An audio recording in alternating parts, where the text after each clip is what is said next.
Hi again. I'm still Steve Jackson. We are almost at the end of our insane Kickstarter campaign. We broke our last stretch goal an hour or so ago. We may make it to 800,000. Thank you very much. There's one thing that I promised early on that I haven't done yet, so here it comes. This will be a video just walking you through Ogre for the people who have never played the game. Thank you for being excited about it even if you've never played it. That one surprised me, but here we go. This is not going to be as highly produced a video as the last few you've seen. This will be me talking at the whiteboard, pointing to counters, and so on. You'll deal. So, Ogre is basically a two-player game. One side has a command post back there. Seems like a long ways, it's not. You're trying to defend this little building.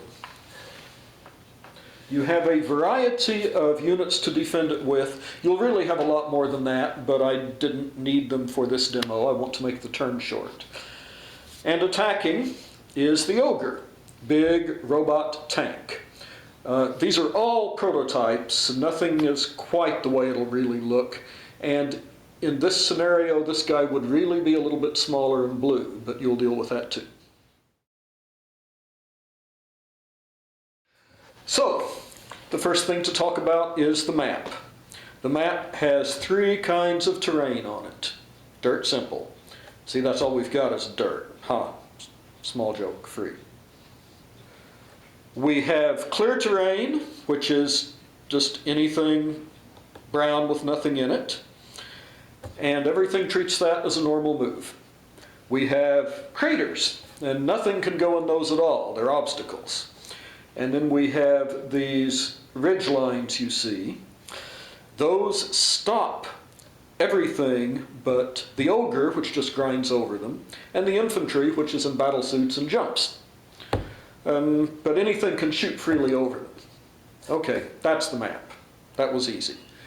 Now, also in this set are GEV style maps, which is the later game that we did that added more terrain. So now I'm going to show you a few more bits of terrain on the GEV map, but then we'll pop back to this demo. Here we have the GEV board, which has more terrain, different kinds. The green is the equivalent of the clear terrain. Everything just walks over it. We have roads. They look different on the real map. This is a prototype. Roads improve movement. Towns, and little bits of extra town you can drop in if you need them. Towns are very good for an infantry defense bonus. They like to be hiding in the cellars. We have swamp, which isn't good for anybody to go into except infantry hiding. We have rivers and a lake, which GEVs treat like ground. So if you have defensive forces there and GEVs attacking, they'll just hit and run on them over the lake. And more overlays, so if, for instance, you decide that this map makes life too easy for GEVs, you could just plug that in there.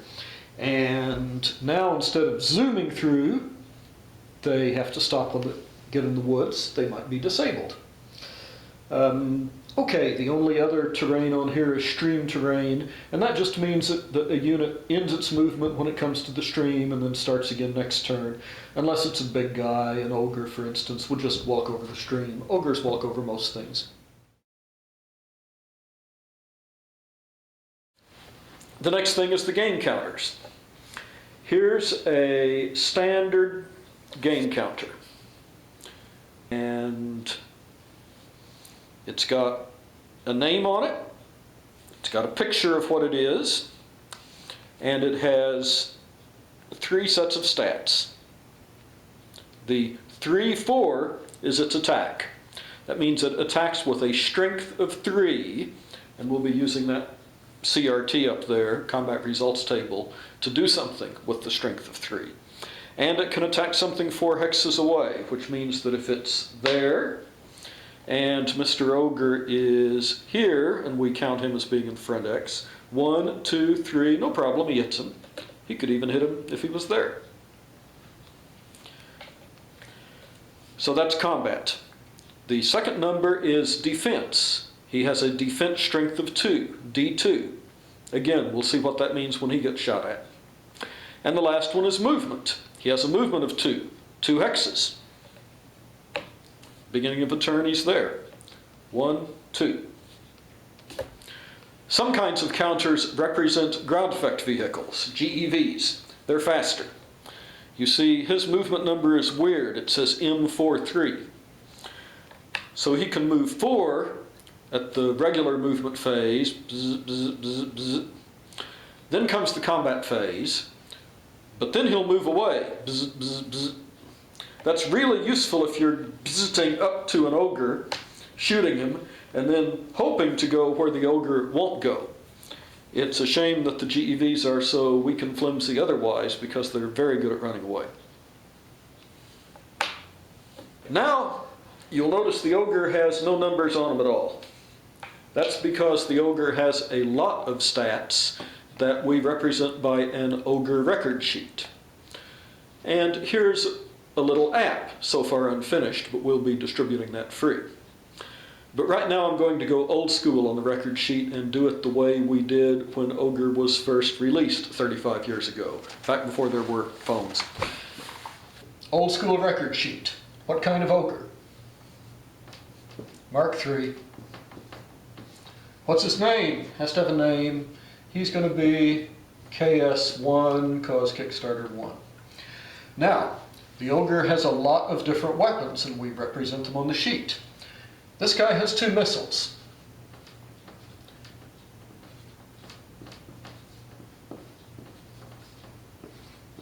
Two missiles, so 2 circles to mark off. That 6 and 5 is the combat strength, just like on a counter. Range of 6, damage of 5, and D3 is how hard it is to destroy a missile. Main battery.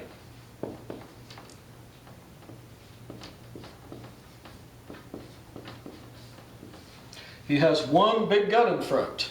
Strength of 4, range of 3, defense of 4. It's hard to shoot off. 4 secondary batteries. A little bit shorter range, a little bit weaker, a little bit easier to kill, but he's got 4 of them. Anti-personnel, only good against infantry.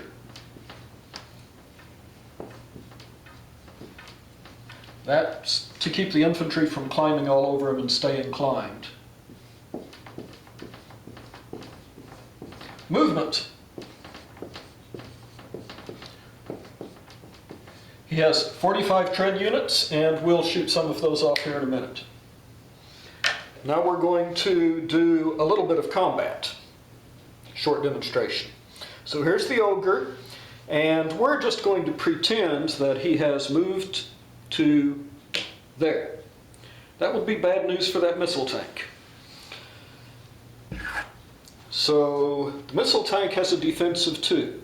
So with its keen electronic brain, the ogre thinks, I should be able to get that with my main battery. Main battery has a strength of 4 against a defense of 2. You divide that and get your combat odds. 4 to 2 is 2 to 1. And then you go to the combat results table, which is so simple that it can be made up from memory after you play a few times, but we give it to you. 2 to 1 has no effect on a roll of 1, a D effect on a roll of 2 or 3, X on anything higher. Those are the only 3 results on that CRT. No effect means what it sounds like. X means what you might guess, and D means the unit is disabled. Let's see what happens here. The ogre takes a shot. He fires the main gun. I got a 1. Okay, that's lame. Nothing happened. However, the ogre has other weapons and he can keep firing. And being irritated, he probably will. Now note, I'm not marking off the main battery. It's not destroyed. It just fired this turn. It can't fire again this turn. So the ogre thinks, I've still got guns. I'm going to use 2 secondary batteries together. That's a strength of 3 twice for 6. still against that defensive 2. 6 against 2, 3 to 1. The ogre can't miss now, but he might not destroy. 3.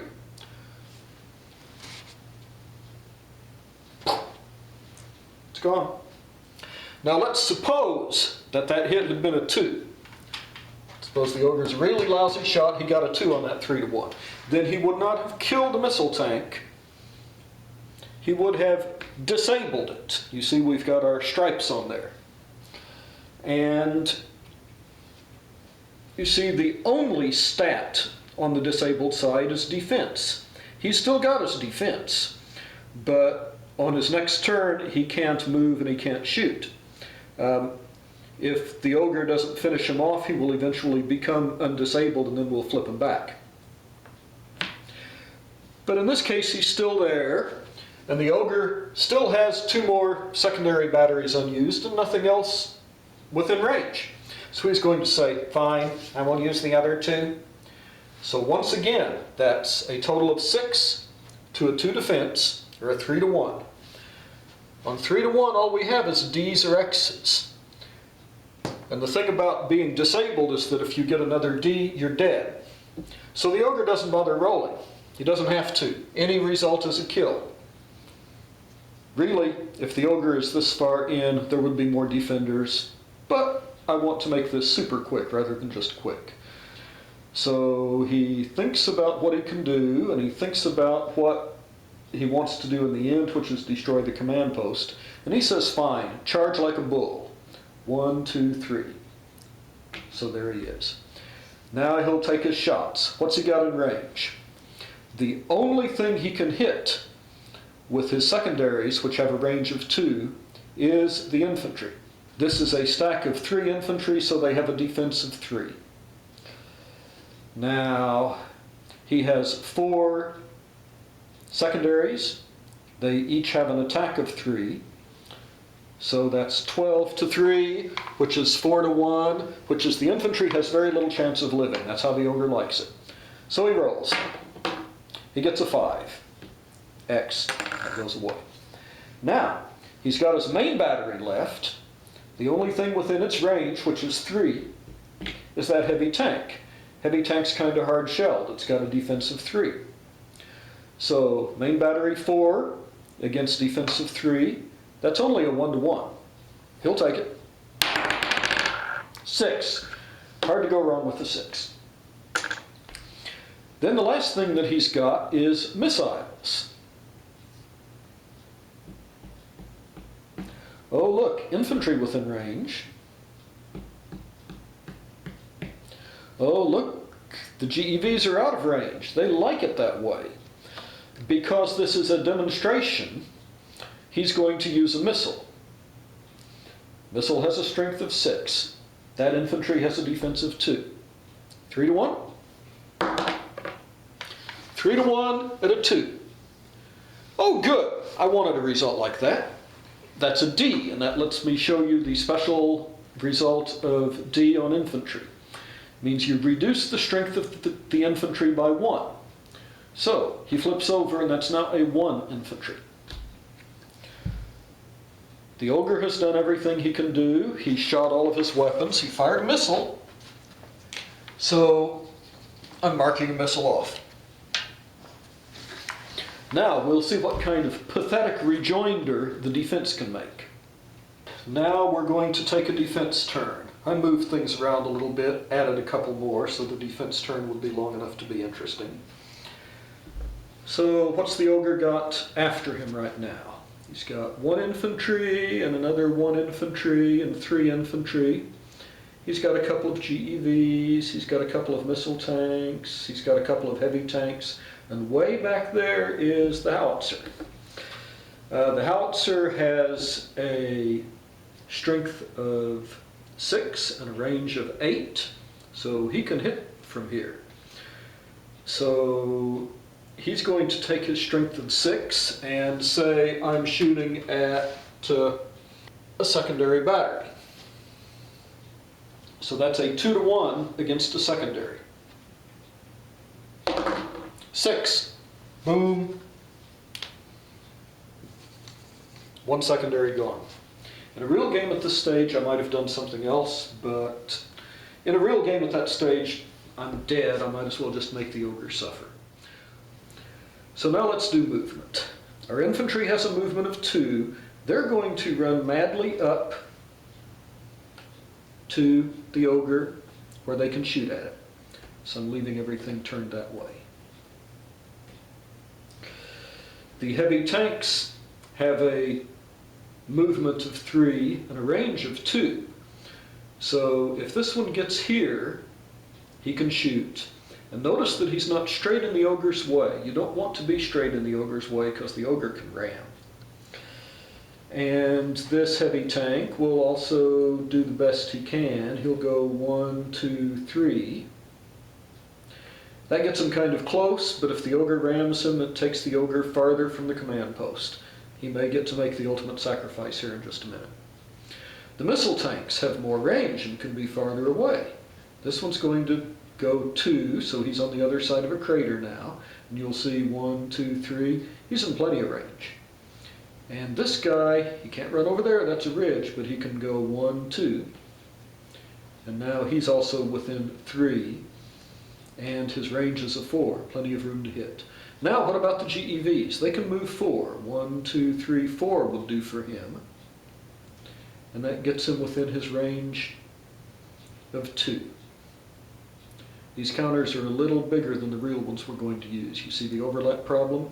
Found in testing, fixed.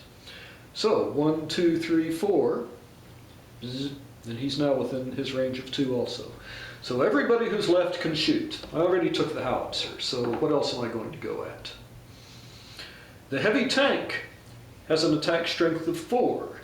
You'll notice that's the same as the defense strength of the ogre's 1 main battery, its big gun.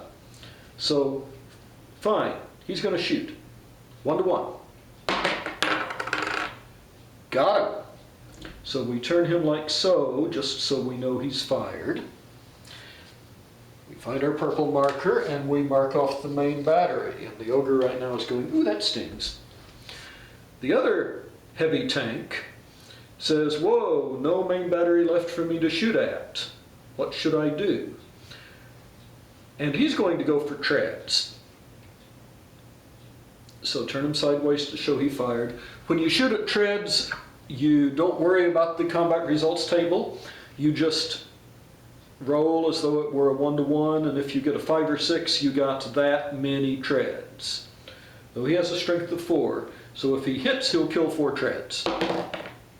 But he missed and he doesn't get anything. Now we have our little infantry guys here. This one with a 3 is going to take a 1 to 1 against a secondary battery. Hit. He goes. Another secondary goes. See how the ogre can get worn down here. These 2 little guys are going to say, what can we do that's useful? And we're going to show you combined fire. See, if a GEV attacks a secondary, all it can get is a 1 to 2, because attack of 2 versus defense of 3, that's less than 1 to 1, so it's a 2 to 1. But defending units can combine their fire, so we'll add that 2 and that 1 for a total of 3 attack strength. That's just enough to get a 1 to 1 on a secondary. Worked. So they turn sideways and they shut off the secondary. Defense is getting good rolls here. We have another infantry. Oh no, that's the one we just did. We have an infantry here and a GEV on top of him. They're going to try the same thing. Ha! No more secondaries, Mr. Ogre. All of a sudden the tide has turned. And we have 2 missile tanks left. They have attacks of 3. They notice that the ogre still has 1 missile left, and it would really be a shame if it got within missile range of either the command post or the big howitzer. So they're both going to shoot. Well, the first one will shoot in case he hits. Attack of 3, defense of 3, 1 to 1. This is not a rigged demo, that's just a dice out of the box. Shot off the last missile. So now the last missile tank can either go after anti-personnel weapons, and he says, I'm not going to bother, the infantry can look after themselves, or he can go for treads. He's going to go for treads. He's worth 3, so on a 5 or 6, he would shoot off 3 treads. Okay, that was a real good turn for the defense. Now, because it'll go fast, let me show you what the ogre might do in this situation. So, combat's over. Now we get the second movement phase for the GEVs, in which they run away.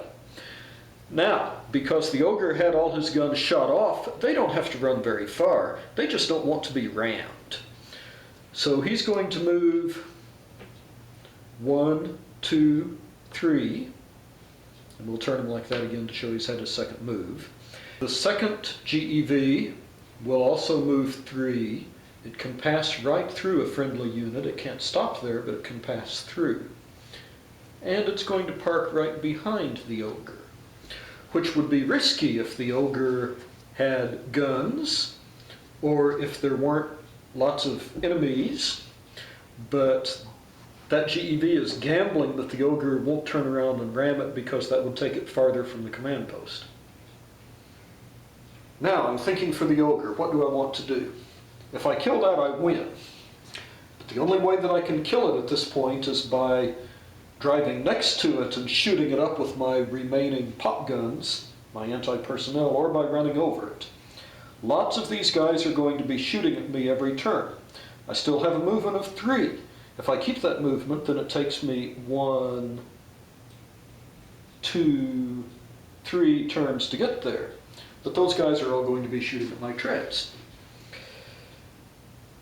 So I decide this. I'm going to go 1 out of my way and take out that heavy tank because it's powerful. Because then if I go 1, 2, 3, then if they don't take down my movement, I still get close to the command post. It's a risk, but that's what I do. I go 1, crunch. Now, do I destroy or just disable that heavy tank? 5, I destroy it. 2, 3. Now, the only guns I have left are anti-personnel, and all the infantry is more than 1 hex away. So, my turn is very short.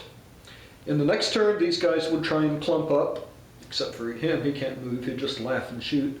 They'd clump up and shoot me. If they don't take down my treads, I'd move 3. If they do take down my treads, I'd probably move 2. Then they keep coming after me. If they do anything really stupid, I might try to turn on them. But more likely, I'm just going to go grinding up to the command post. And that's how the games get tense. It's whoever makes the last mistake.